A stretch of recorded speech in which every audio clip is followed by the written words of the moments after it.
JME అంటే juvenile myoclonic epilepsy. Juvenile అంటే adolescent age అనమాట. ఇంచుమించు అంటే 12 to 18 years ఆఫ్ ఏజ్ వాళ్ళని జువెనైల్ అంటారు. మయోక్లోనిక్ అంటే ఒక జెర్కీ టైప్ ఆఫ్ మూవ్మెంట్ ని మయోక్లోనస్ అంటారు. ఎపిలెప్సీ అంటే ఫిట్స్. జువెనైల్ మయోక్లోనిక్ ఎపిలెప్సీ అంటే అడాలసెంట్ ఏజ్ లో వచ్చే jerky type of movement fits ని జువెనైల్ మయోక్లోనిక్ ఎపిలెప్సీ అని అంటారు. ఈ JME గ్రూప్ ఆఫ్ చిల్డ్రన్ ఏంటంటే ఇది most common type of epilepsy in children. అంటే ఏంటంటే మోస్ట్ కామన్ అనమాట ఈ ఫిట్స్ అనేది. ఇంకొకటి 5% of the epilepsy children will get JME. ఈ టైప్ ఆఫ్ చిల్డ్రన్ ఎలా మేనిఫెస్టేషన్స్ అవుతారంటే వీళ్ళకి 3 రకాలుగా ఫిట్స్ వచ్చే అవకాశం ఉంటుంది.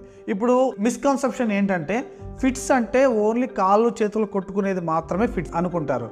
కానీ అలా ఉండదు. ఫిట్స్లో చాలా రకాలు ఉన్నాయి, చాలా టైప్స్ ఉన్నాయన్నమాట. ఇప్పుడు దాంట్లో ఈ JME అనే టైప్లో మనకి 3 రకాల ఫిట్స్ అనేది